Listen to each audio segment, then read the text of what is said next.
네, 제가 언젠가 TV에서 사자가 먹이를 사냥하는 것을 본 적이 있습니다.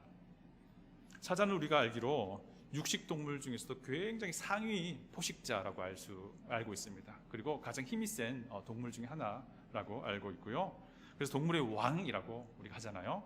그런데 사자가 먹이를 잡기 위해서 공격할 때에 아무 때나 아무 상황에서나 공격하지는 않더라고요. 예를 들어서요, 들소떼를 공격할 때에도요, 그 무리에서 처지는 놈을 골라서 공격을 합니다. 빈틈을 노린다는 것이죠. 기회가 주어질 때 그 기회를 사자가 붙잡는다는 것입니다. 자, 사탄도요, 먹이를 구하는 사자처럼 우리의 빈틈을 노리고 있다는 것입니다. 그리고요, 그 빈틈이 보이면 사탄에게 기회가 주어지면 그 기회를 능수능란하게 먹이로 삼아 버린다 하는 것입니다. 사탄은 오늘도 우리 믿는 이들 그 각자 사이사이에 있는 빈틈을 노리고 있다 하는 것입니다. 그리고 우리 믿는 이들의 모임인 이 교회 안에 있는 그런 약점과 빈틈을 노리고 있다는 것입니다. 그것이 사탄에게 기회가 되면 사탄은 놓치지 않는다는 것입니다. 우리 그리스도인 각자가, 우리 그리스도인이 모인 이 교회 공동체가 어떤 경우에 마귀에게, 사탄에게 틈을 주게 되는 것일까 라고 하는 것을 우리가 좀 살펴보고자 합니다. 거꾸로 말하자면요, 마귀에게 틈을 주지 않기 위해서 우리가 해야 될 일이 무엇이 있는가 라는 것을 오늘 본문 말씀 통해서 하나님의 지혜를 좀 구하고자 합니다. 자, 마귀에게 틈을 주지 않기 위해서 첫 번째는요, 자신을 향해서 거룩한 분노를 내라 라고 하는 것입니다. 오늘 본문 27절에서는요, 마귀에게 틈을 주지 말라라고 명령을 하세요. 그리고는 26절에서는요, 어떻게 하는 것이 마귀에게 틈을 주지 않는 것인가를 설명하고 있습니다. 26절을 보겠습니다. 분을 내어도 죄를 짓지 말며 해가 지도록 분을 품지 말고 라고 말씀을 하세요. 자, 우리는요, 이 성경 구절을 대할 때마다 이렇게 주로 생각을 합니다. 자, 분을 내는 것 자체는 문제가 없어. 그러나 그 분을 하루 넘기게 되면은 마귀에게 틈을 주어서 우리가 죄를 짓게 되는 거야 라고 주로 생각을 합니다. 자, 분을 낸다고 하는 것이 과연 어떤 종류의 분노여야 할까라는 것을 우리가 또 이 부분에서 생각을 합니다. 자, 그것은요, 정당한 의로운 분노여야 한다라고 우리가 생각을 합니다. 무슨 말이냐면요, 죄에 대하여 하나님의 그 분을 우리가 내는 것입니다. 그런데요, 대부분의 경우에는 우리의 분노가 어떻게 생깁니까? 언제 생깁니까? 내가 누군가로부터 막 공격당한다고 생각할 때에 우리의 마음에서 노가 화가 막 올라옵니다. 우리의 분노는요, 내가 막 손해를 막 당한다라고 생각할 때에 우리 마음속에서 막 올라오는 것을 우리가 압니다. 죄에 대하여 슬퍼하고 죄에 대하여 분노하기보다는 내가 누군가로부터 공격당하고 내가 누군가로부터 손해받고 있다라고 생각할 때에 우리는 오히려 자기 자신을 무한히 측은히 여기고요, 또 상대방에게 나의 마음속에서 끌어나오는 그 분노를 다 쏟아붓는 것을 보게 된다는 것입니다. 이것이 우리의 현실입니다. 자, 우리가 26절 보면서 분은 내는 것 괜찮아, 그러나 어쩔 수 없이 분을 낸다면 하루 넘기지 마, 그렇게 되면 마귀에게 틈을 주는 거야, 그거 죄를 짓게 되는 거야 라고 이해를 하는데요, 자, 이렇게 이해를 하는 그 이유가 있습니다. 그것은요, 분을 낸다라는 부분을 조건이나 혹은 양보의 의미로 해석한다는 겁니다. 이게 무슨 말인지 제가 설명드릴게요. 자, 우리 성경, 개역개정 성경이나 영어의 NIV 성경 같은 경우에는요, 이렇게 번역을 합니다. 분을 낸다면, 이게 조건이죠. 분을 낸다면, 그리고 분을 내더라도, 이게 양보의 의미입니다. 분을 내더라도 라고 이렇게 번역을 하고 있다는 것입니다. 자, 그러나 그리스어 원어를 보니까요, 이게 참 재밌습니다. 이 명령어예요. 분을 내라 라는 명령어예요. 제가 가진 ESV 성경은 제대로 번역을 하고 있습니다. 명령형으로 분을 내라 라고 번역을 하고 있습니다. 자, 이게 무슨 말이냐면요, 분을 내라 그리고 죄를 짓지 마라. 그리고 그 분노 위로 해가 지지 않도록 하라. 이거 직역한 거예요. 직역. 자, 이게 무슨 말이냐면요. 그리고 마귀에게 틈을 주지 마라. 이 네 가지가 한 명령으로 이루어져 있다는 것입니다. 그래서 26절과 27절이요, 한 문장이에요. 네 가지 명령이 하나로 붙어 있는 한 문장이에요. 분을 내라. 죄를 짓지 말라. 그리고 해가 네가 가지고 있는 분 위에 떨어지지 않게 해라. 그리고 마귀에게 틈을 주지 말라. 이 네 가지가 한 문장인 거예요. 자, 이게 도대체 무슨 의미일지 우리가 좀 살펴보기를 원합니다. 자, 사실요 26절은요 시편 4편 4절을 인용한 것입니다. 제가 시편 4절을 읽어드립니다. 너희는 떨며 범죄하지 말지어다. 자리에 누워 심중에 말하고 잠잠할지어다. 자, 이건 다윗의 시인데요, 다윗이 자기 주변에 악행을 저지르는 이들을 향해서 경고하는 그런 고백인 거예요. 너희는 떨며라고 우리 한글 개역 개정 성경 번역하고 있는데요, 요거는 분을 내라라고 하는 그 명령어를 한글 개역 개정 성경은 이렇게 번역을 하고 있습니다. 그러니까 직역하면요 분을 내라라는 거예요. 이 시편 4편 4절에서도 분을 내라. 그리고 너희 악행을 멈추어라 라고 경고하고 있다는 거예요. 악행을 저지르고 있는 그들에게 너희 죄악에 대하여 분노해라. 그리고 너희의 죄악을 그치라 라고 하는 경고인 것입니다. 그리고 더 이상 그 죄악을 반복하지 말라는 거예요. 자리에 누워 심중에 말하라. 자리에 누워서 그날 너의 죄악에 대해서 생각해 보라는 거예요. 자, 바울은요 시편 4편 4절의 그 문맥을 전혀 무시한 채 그대로 인용하고 있지는 않습니다. 왜냐하면요 바울은요 그 당대의 유대교의 아주 석학이었습니다. 아주 최고의 바리새인이라고 또 여겨졌던 때가 있었습니다. 그리고 바울은 구약 성경에 아주 통달한 사람이었습니다. 그래서요 이 바울이 시편 4편 4절의 문맥을 인용하며 인정하며 그것을 인용하고 있다라고 우리가 이해를 할 수 있다는 것이죠. 자, 그래서 이 본문, 우리 본문 26절 27절은 이런 의미입니다. 죄에 대하여 분을 내어라. 그리고 그 죄를 짓지 않도록 해라. 그리고 해가 지기 전에 그 죄를 멈추라. 그렇게 해서 마귀에게 틈을 주지 말라라고 우리가 이해를 할 수 있게 된다는 것입니다. 죄에 대하여 거룩한 분노를 쏟으라라는 것입니다. 그렇게 하지 않으면 죄를 계속 지을 것이다. 그리고 해가 지기 전에 그 죄를 바로 멈추어라. 죄가 네 안에 허용되게 된다면 그것이 마귀에게 틈을 주는 그런 어리석은 일이다 라고 하는 것입니다. 저는요 평소에 되게 엄격한 편이에요. 우리 아이들에게도 엄격하고요. 그런데 그리고 제가 되게 질서 있는 걸 좋아해요. 그래서 막 집에 가면요 막 이것저것 막 정리해 놓고 그래요. 그리고 치약도요 짜여져 있으면 막 이리저리 짜여져 있으면 제가 막 보이는 대로 그 쭉쭉 밀어가지고요 뒤에서부터 쭉 밀어 그래요. 자, 그런데요 이런 저의 생활 규칙이 한없이 무너질 때가 있습니다. 상실감을 막 느낄 때가 있습니다. 제 스스로가 그 규칙을 어길 때, 그때는요 제가 세상의 그 어떤 성인 군자보다 더 관대해요. 저에게 대해서. 괜찮아, 그럴 수도 있지. 제 자신에게는 정말 무한한 관용을 베푸는 그 모습 보면서 와, 저의 모든 것이 무너지는 그런 상실감을 느낀다는 겁니다. 사실 우리는 참으로 관대합니다. 그리고 우리 자신에 대해서 참 관용을 베풀기를 좋아합니다. 자기 자신에 대해서 무한한 관용을 베푸는 그런 모습을 우리가 볼 수 있을 겁니다. 그래서 심지어는 우리 안에 있는 죄까지 허용하는 그런 어처구니 없는 일을 우리가 저지를 때가 있다는 것입니다. 자기 안에 죄를 허용하면 그것이 마귀에게 틈을 보이는 것인데 말입니다. 그래서 우리는요 우리 자신의 죄악에 대하여 분노할 줄 알아야 합니다. 자기 자신에게, 자기 자신 안에 있는 그 죄악에 대하여 거룩한 노를 스스로에게 바랄 수 있어야 한다는 것입니다. 자, 그런데요 다른 사람의 실수가 더 잘 눈에 보입니다. 다른 사람이 잘못하는 것이 더 잘 눈에 보인다는 것입니다.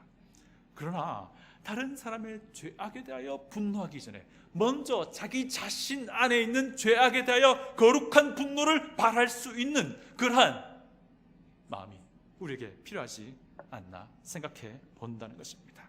그렇게 하지 않으면요, 우리 안의 죄가 계속해서 허용되는 거예요. 그렇게 하지 않으면 죄로 인해서 마귀에게 틈을 계속 보여준다라는 것입니다. 마귀는 굶주린 맹수처럼 우리를 사냥하게 됩니다. 우리가 그렇게 하지 않을 때, 우리 자신에 대해서, 우리 자신 안에 있는 죄악에 대하여 거룩한 분노를 발하지 않을 때,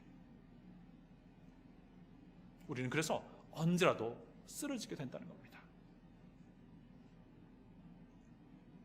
여러분, 내 자신의 죄악에 대하여 분노를 퍼부을 줄 아는 바로 그 영성이 지금 우리에게 필요합니다. 다른 사람에게 분노하기 전에 먼저 내 자신에 대하여 하나님의 그 의로운 그 노를 발할 수 있는 바로 그 영성이 우리에게 요구되는 시대를 우리가 살아가고 있다는 것입니다. 내 자신에 대하여, 내 자신의 죄에 대하여 하나님이 노하시는 것과 같은 그런 분노를 스스로에게 발할 수 있는 바로 그 영성, 바로 이 영성이 우리 안에 있기를 소원합니다. 마귀에게 틈을 주지 않기 위해서 두 번째는요, 교회 안에서의 죄를 허용하지 말라라는 것입니다. 자, 사실요 26절에 분을 내어라, 죄를 짓지 말라, 이 명령은요 공동체 차원으로 확대되는 것을 우리가 알 수 있습니다. 25절을 읽어 보겠습니다. 그런즉 거짓말을 버리고 각각 그 이웃과 더불어 참된 것을 말하라. 이는 우리가 서로 지체가 됨이라 라고 25절이 말씀하십니다. 자, 여기서 거짓을 버리라 라는 표현은요, 지난주에 우리가 보았죠. 옛사람을 벗어버리라 할 때 그 벗어버리라 라는 표현과 같은 겁니다. 버리라, 벗어버리라. 마지막 부분에 우리가 서로 지체가 됨이라 라는 부분이 나오는데요, 이 말씀은 결국 교회의 회원됨과 공동체 영역을 우리에게 의미한다라고 할 수 있습니다. 자, 그리고요 좀 살펴보고 싶은 건요, 각각 이웃과 더불어 참된 것을 말하라 라고 하는 부분입니다. 이 참된 것을 말한다고 하는 것은요, 우리가 2주 전에 살펴보았습니다. 참된 것을 하여, 이것과 동일한 어원의 말씀을 쓰고 있습니다. 참된 것을 말해라, 참된 것을 행하라, 참된 것을 보이라, 하나님의 그 기준을, 참된 기준을 세워라 라고 하는 부분인데요, 중요한 건 이 부분입니다. 각각 그 이웃과 더불어 참된 것을 말하라 하는 부분은요, 사도 바울이 스가랴에서 인용을 하고 있다는 것입니다. 스가랴 8장 16절을 인용하는데요, 제가 스가랴 8장 16절을 읽어드립니다. 너희가 행할 일은 이러하니라. 너희는 이웃과 더불어 진리를 말하며 너희 성문에서 진실하고 화평한 재판을 베풀고 라고 스가랴 8장 16절이 말합니다. 자, 스가랴 선지자는요, 이스라엘이 패망하고 바벨론의 포로로 잡혀 막 여러 세계로 흩어졌다가 다시 돌아와서 성벽과 성전을 재건하던 그 시기에 활동했던 선지자예요. 그러니까 70년이라는 기간 동안 전 세계로 흩어졌다가 다시 돌아온 겁니다. 그래서 이 당시 이스라엘이라는 하나님의 백성 공동체 안에서는 하나님의 말씀과 하나님의 가르침과 하나님의 기준이 다시 막 세워져야 했던 시기인 거예요. 그래서 이스라엘 공동체 안에서 하나님의 진리를 서로 말할 것을, 하나님의 가르침을 서로 가르칠 것을, 하나님의 기준을 서로 지켜야 할 것을 이야기하고 있다는 것입니다. 그래서 이스라엘 공동체 안에서 하나님의 진리가 이 공적인 재판을 통해서도 분명히 드러나야 한다라고까지 말을 하고 있으면서 하나님의 백성 공동체 영역을 얘기하고 있다는 것입니다. 자, 결국은요, 공동체 안에서 무엇이 선인지 무엇이 악인지에 대한 그 기준을 세워나가야 한다는 것을 스가랴서를 말씀하고 있다는 겁니다. 남유다가 멸망한 것은 그들의 불순종이었습니다. 옛 땅으로 돌아온 사람들은요, 유다의 멸망을 직접 경험했던 세대가 주를 이루지는 않았던 겁니다. 그들은 이미 다 죽었습니다. 유다의 멸망을 직접 보지 못했던 그 이후의 세대들이 줄을 이루어서 옛 땅으로 귀환했던 것이죠. 그래서 더더욱 이들 새로운 후세대로 이루어진 믿음의 공동체, 하나님의 백성이라는 그 공동체 안에 하나님의 말씀의 참된 기준이 세워져야 했던 것입니다. 그래야지 이들이 실패를 반복하지 않으니까요. 자, 결국요, 스가랴서 8장 16절, 자, 이 말씀의 배경을 마음에 두고서 오늘 본문 26절, 27절을 읽으면요, 개인 차원의 죄를 넘어선다는 겁니다. 그리고 공동체 차원의 죄를 다루는 문제가 된다는 것입니다. 제가 다시 26절, 27절을 읽어드리겠습니다.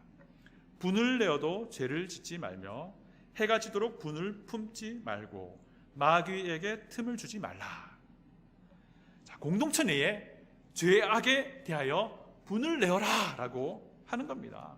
그렇게 해서 공동체와 그 회원이 더 이상 죄를 짓지 않도록 해라 라고 하는 것이 됩니다.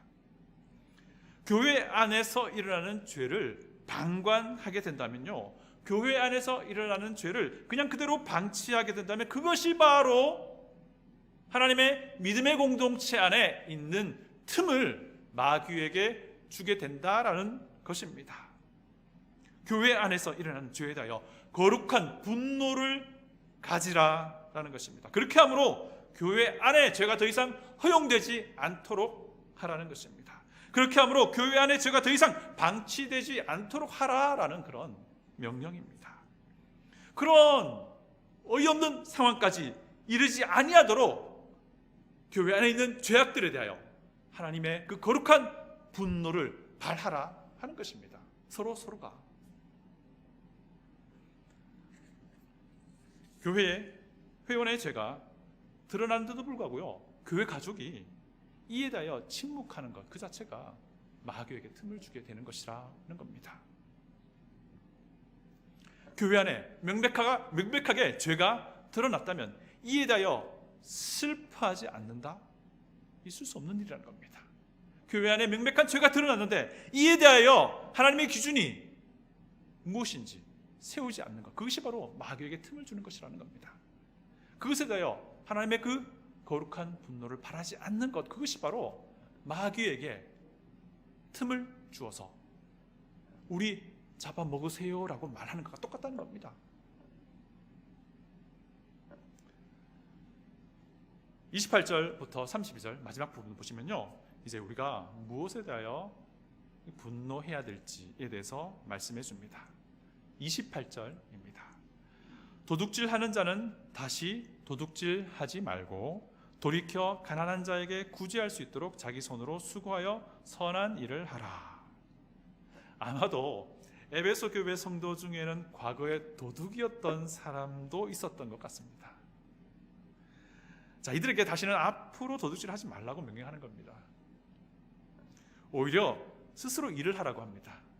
그리고 그 자기 손으로 일해서 번 것으로 오히려 다른 사람을 도와주라라고 말씀을 하세요. 도둑이 자기 손으로 일을 한다는 것은 대단한 변화입니다. 심지어 자기 손으로 일해서 번 것으로 다른 사람을 도와주라라고 하는 것은 도둑의 정말 큰 변화인 겁니다. 꼭 마치 제 아내가 치약을 맨 뒤에서부터 짜기 시작하는 그 변화를 하는 것보다 더 큰 변화인 거예요. 저는 이 일 때문에 제 아내에게 분노하지 않습니다. 오히려 더 사랑하며 참아주고 인내하고 제가 그냥 뒤에서 밀어줍니다. 제게 기쁨입니다. 에베소 교회에 과거에 도둑질하던 사람만 있었을까요? 아니요. 도둑보다 더 화려한 전적을 가졌던 사람이 분명히 많았을 것인데 그저 도둑을 한 예로 든 거예요. 우리에게 무엇을 말하는 겁니까? 악한 죄를 다 벗어버리라는 겁니다. 옛 사람에게 어울리는 모든 악한 것들에 대하여 분을 내라라고 하는 거예요. 놀랍게도 앞으로 날 또 구체적인 죄악은요, 모두 우리가 말하는 것과 연관이 되는 것을 보게 됩니다. 29절입니다. 무릇 더러운 말은 너희 입 밖에도 내지 말고 오직 덕을 세우는 데 소용되는 대로 선한 말을 하여 듣는 자들에게 은혜를 끼치게 하라. 29절 말씀이었습니다. 더러운 말이라는 말은요, 썩은 말이라는 뜻이에요. 썩은 말. 어떤 사람은요, 자신의 과거에 대해서 이야기하기를 좋아합니다. 아마 대부분 이민사회에서 자신의 과거에 대해서 이야기하는 걸 좋아하는 걸 제가 압니다. 그런데요, 그 자신의 과거가 아무리 생각해도 그것은 하나님의 기준에, 하나님의 말씀의 가르침에 어긋나는 것들이에요. 그런데 그것을 말씀하세요. 중요한 건요, 그런 말씀을 하면서 이것이 과거에 내가 예수님 만나기 전의 모습이었습니다. 그러나 예수님을 만나고 하나님이 어떤 분인지 알고 하나님 말씀에 순종하고 자면서 저의 이 모습을 다 갖다 버렸습니다. 저는 이렇게 회개한 사람이었습니다 라고 고백한다면 좋겠는데 그렇지 않는다는 거예요. 꼭 마치 무용담 얘기하듯이 한다는 거예요. 그런데 그것이 하나님의 말씀에 어울리지 않는 거예요. 그런데 이것을 서로 이야기하고 또 듣고 그냥 넘긴다는 겁니다. 이러한 이야기가 믿는 이들에게 어울리지 않고 이러한 이야기들이 믿는 이들에게 은혜를 전혀 끼치지 못하는 것인데도 불구하고 이것을 듣고 있다는 것이고 그냥 아무 말 하지 않는다는 겁니다.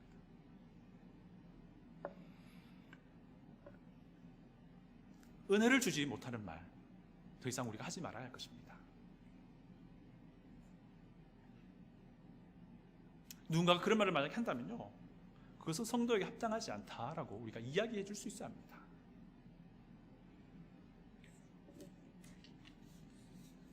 계속해서 31절입니다. 너희는 모든 악독과 노함과 분냄과 떠드는 것과 비방하는 것을 모든 악의와 함께 버리고.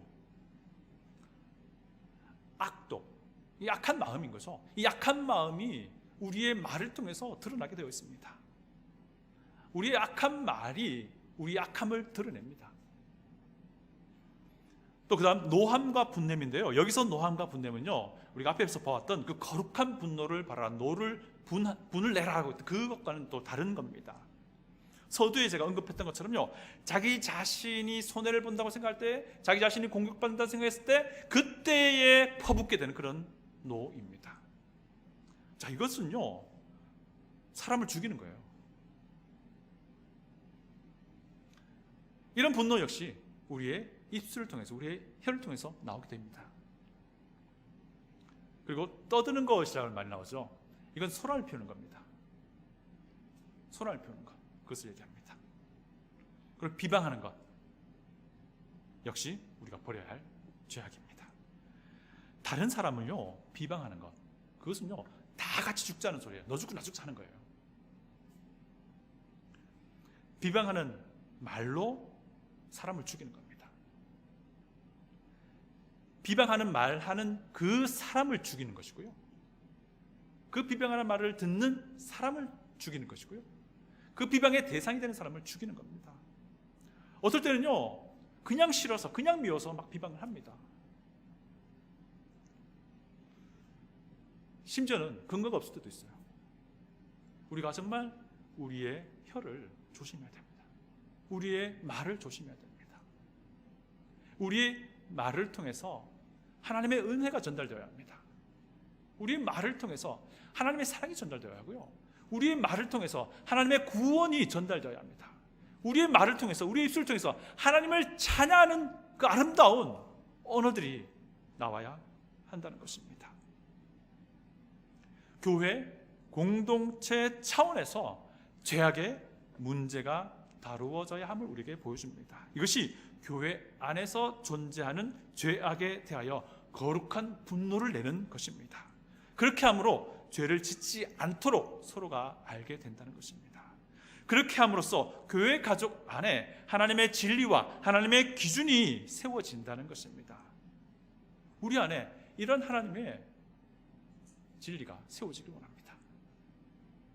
자, 그런데요, 말과 관련된 죄를 언급하는 도중에 그 흐름을 끊어놓는 듯한 구절이 중간에 들어갑니다. 그것이 30절인데 우리가 지금 29절, 31절을 이어서 봤어요. 그런데 30절이 중간에 뭐가 들어온다는 겁니다. 30절 제가 읽어드립니다. 하나님의 성령을 근심하게 하지 말라. 그 안에서 너희가 구원의 날까지 인치심을 받았느니라. 사실 30절이 중간에 들어온 이유는요, 이 죄악이 얼마나 심각한지를 보여주기 위해서 바울이 그냥 중간에 집어 넣어버린 겁니다.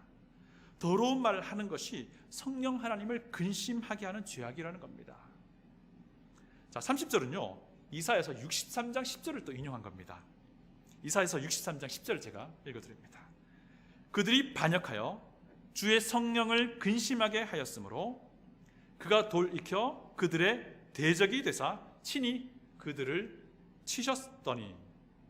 이사야서 63장은요 왕 대신 메시아 우리 주님이 다시 이 땅에 오셔서 온 세계를 심판하게 될 그 상황을 묘사하는데요, 특별히 10절 부분, 우리가 인용된 이 10절 부분은요 과거 이스라엘 백성이 하나님께 불순종하였던 것이 성령을 근심하게 한 것이었고, 그로 인해서 하나님이 이스라엘이 대적할 그때마다 하나님이 그들을 치셨다라고 하는 거예요. 그들에게 징계하셨다라고 하는 것입니다.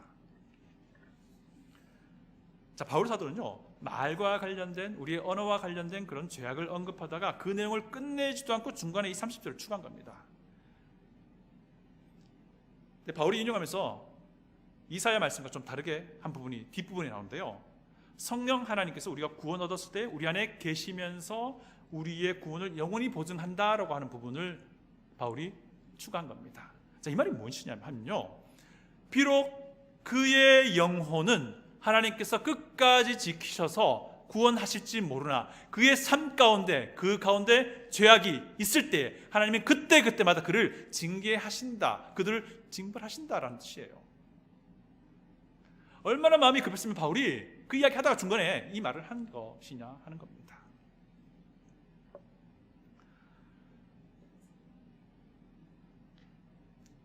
한마디로 말해서 여러분들의 언어와 여러분들의 말로 하게 된 그 범죄에서 돌이키라는 겁니다.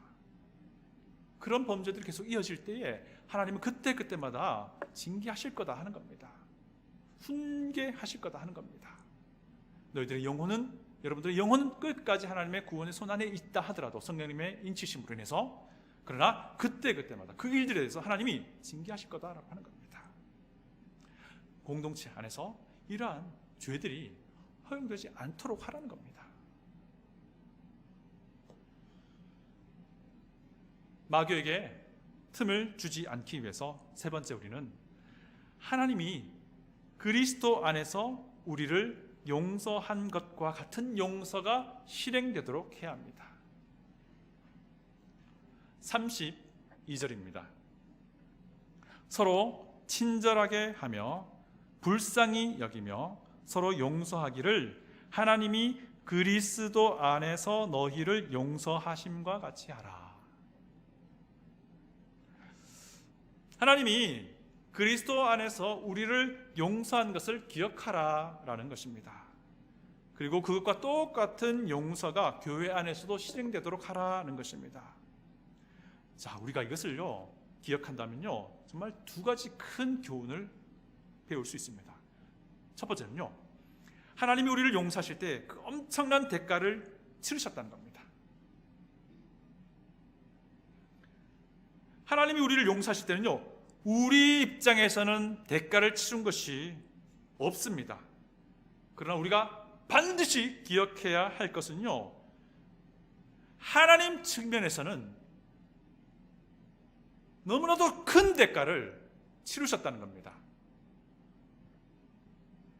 하나님 자신의 생명을 십자가에 죽게 하시는 그 큰 대가를 치르게 하시고 우리를 용서하셨다는 겁니다. 하나님 측면에서. 그러나 우리 측면에서는 우리가 대가를 치른 것이 없다는 겁니다. 그래서 하나님은 자신의 아들 예수 그리스도를 이 땅에 보내셨고 자신의 아들의 생명값이라는 어마어마한 것을 치르게 하시면서 우리의 죄에 대하여 용서하셨다는 겁니다. 그러한 방법으로 우리를 용서하셨다는 겁니다. 그리스도 안에서 용서하셨다는 것이 바로 이런 의미입니다. 나는 아무 값을 치르지 않았습니다. 하지만 하나님은 자신의 아들의 생명이라는 것을 너무나도 큰 희생을 치르셨다는 겁니다. 우리 죄를 용서하기 위해서. 이것을 안다면 어찌 옛 사람에게 어울릴 법한 죄악을 우리 자신에게 허용할 수 있느냐 하는 겁니다. 이것을 안다면 우리 안에 있는 죄악에 대하여, 그리고 그 죄악을 즐기는 나에 대하여 어찌 하나님이 퍼부으시는 것과 같은 그런 분노를 붙지 아니할 수 있냐 하는 겁니다. 하나님은 이 죄악으로부터 우리를 구원하시기 위해, 용서하시기 위해 자신의 생명을 내어주셨는데 말이죠. 자기 자신에 대하여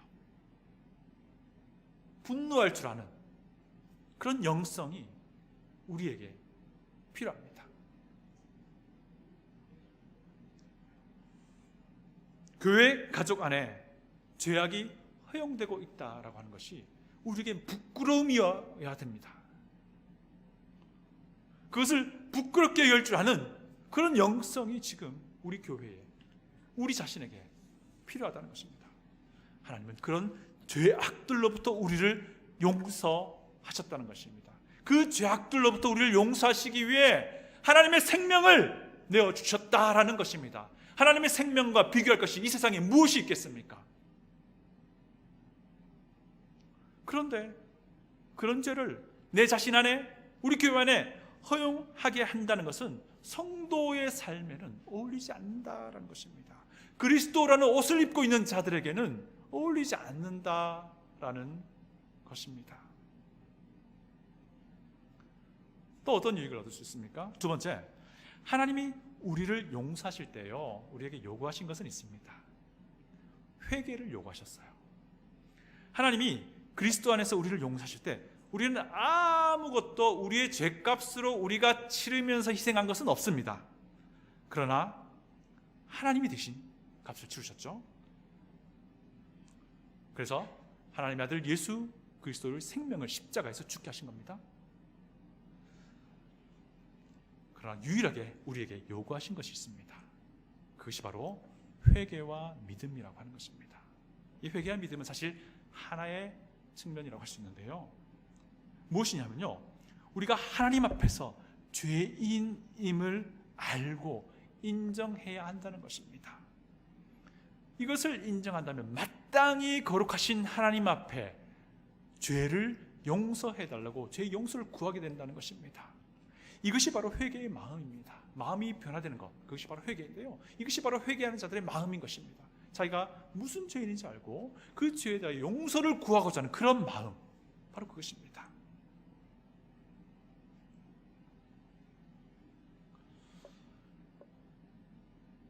하나님이 우리 죄를 우리 용서하실 때에 하나님 바로 회개를 요구하셨던 것입니다. 회개하는 자를 하나님이 용서하셨던 것입니다. 우리가 이러한 것들을 다 경험한 자들로 믿습니다. 그러한 자들을 하나님은 성도라 부르는 것이고, 그러한 자들을 하나님은 거듭난 자라고 부릅니다. 그러한 자들을 하나님은 구원받은 자라고 합니다. 그러한 자들이 바로 이 교회의 회원이 되어 예수님의 몸이 되는 것입니다. 우리는 다 그것을 경험했으리라 생각합니다. 그렇다면